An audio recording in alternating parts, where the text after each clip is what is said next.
ओम नमः शिवाय। भगवान शिव को हिंदू धर्म में सबसे दिव्य माना जाता है। भगवान शिव को महादेव के नाम से भी जानते हैं, जिसका अर्थ है महानतम ईश्वर। भगवान शिव को पूरे ब्रह्मांड का पिता भी माना जाता है। भगवान शिव की पूजा करने से मन शांत और संतुलित रहता है और दुख भी दूर रहते हैं। तो आइए आज हम भगवान शिव के द्वारा दी गई 8 शिक्षाओं को जानते हैं, जिन्हें अपनाकर एक मनुष्य अपना जीवन सफल और सुखी बना सकता है। पहली शिक्षा है बुराई को कभी बर्दाश्त न करना। भगवान शिव को ब्रह्मांड में बुराई के विनाशक के रूप में जाना जाता है। वह उन सभी को दंडित करने के लिए जाने जाते हैं जिन्होंने अपने जीवन में बुरा रास्ता चुना, क्योंकि वह कभी भी अन्याय को बर्दाश्त नहीं करते। भगवान शिव की तरह हम सभी को अपने जीवन में कभी भी बुराई को बर्दाश्त नहीं करना चाहिए। हमारे आसपास जरा सी भी बुराई हो रही हो तो उसे रोकने के लिए हमें कदम उठाना चाहिए। भगवान शिव की दूसरी शिक्षा है आत्मसंयम। आत्मसंयम सुखी जीवन जीने की कुंजी है। एक नियंत्रित मन आपको विनाशकारी जीवन जीने के लिए प्रेरित करता है। जब आप अपना ध्यान खो देते हैं और अपनी इच्छाओं और व्यसनों के शिकार हो जाते हैं तो आप लड़ाई नहीं जीत सकते।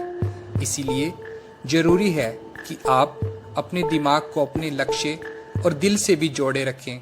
सुखी जीवन जीने के लिए यह आवश्यक है। महादेव की तीसरी शिक्षा है मन को शांत रखना।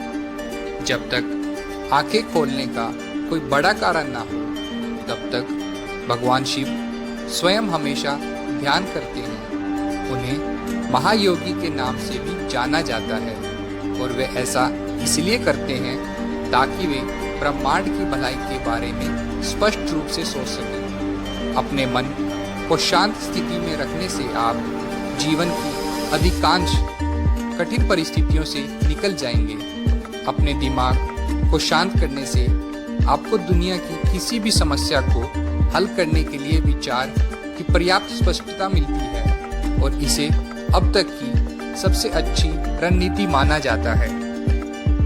भगवान शिव की अगली शिक्षा है कि भौतिक सुख अधिक समय तक नहीं रहता। एक पल के लिए भगवान शिव के वेशभूषा पर एक नजर डालें। केवल त्रिशूल और डमरू से लैस भगवान शिव हमेशा धन से दूर रहे हैं। यदि आप धन और भौतिकवादी चीजों से नहीं जुड़े हैं तो आप अपने जीवन में कुछ भी नहीं खो रहे हैं, क्योंकि भौतिक सुख क्षणिक है। आपको घटनाओं और अनुभवों में अपनी खुशी खोजने की जरूरत है, ना कि चीजों में। महादेव की अगली शिक्षा है कि आपको यह सीखना चाहिए कि कैसे नकारात्मक को सुंदरता से दबाया जाए। समुद्र मंथन के समय जब देवता और असुर चीजों को विभाजित कर रहे थे, उनमें से कोई भी जहर हलाहल को स्वीकार करने के लिए तैयार नहीं था, क्योंकि कोई भी इसका सेवन नहीं कर सकता था और ना ही इसे पीने के बाद जीवित रह सकता था। लेकिन भगवान शिव ने इसे निगल लिया और इसे अपने गले में दबा लिया, जिसके बाद उन्हें नाम दिया गया नीलकंठ। यह घटना इस बात के लिए बड़ी सीख है कि कैसे हमें हमेशा अपने आसपास की नकारात्मक को दबाने की कोशिश करनी चाहिए और उसे सकारात्मक चीजों में बदलने की कोशिश करनी चाहिए। महादेव की अगली शिक्षा है कि इच्छाएं ग्रस्तता की ओर ले जाती हैं और ग्रस्तता विनाश की ओर ले जाती है। क्योंकि वह इच्छाओं से मुक्त थे, भगवान शिव ने कभी भी चीजों का मोह नहीं किया। यह एक सच्चाई है कि इच्छाएं हमेशा ग्रस्तता की ओर ले जाती हैं और ये बदले में हमें आत्मविनाशकारी बनाती हैं। महादेव की अगली शिक्षा है कि हमें अपने जीवन साथी का सम्मान करना चाहिए। भगवान शिव के सबसे प्रिय और पूज्य अवतारों में से एक अर्धनारीश्वर है। इस अवतार में शरीर का आधा हिस्सा शिव का है और दूसरा आधा पार्वती का। उन्होंने हमेशा पार्वती को अपने सम्मान माना और अत्यंत सम्मान दिया। वह हमेशा पार्वती को अपनी शक्ति का स्रोत मानते हैं और उसे अच्छी तरह से महत्व देते हैं।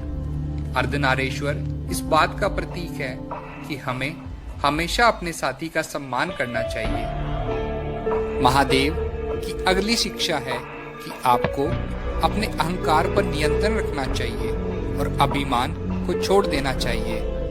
हमारा अहंकार ही एकमात्र बाधा है जो हमें अपने जीवन में महान चीज प्राप्त करने से रोकता है।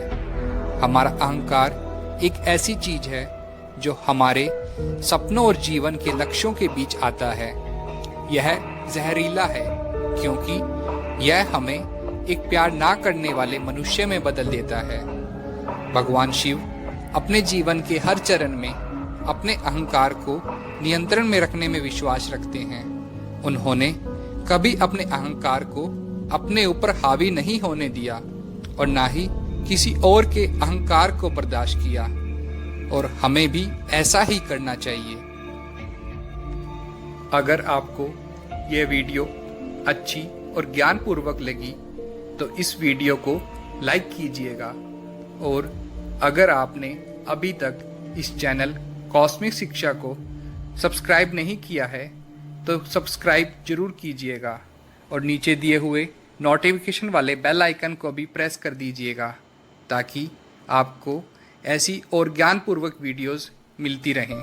ओम नमः शिवाय।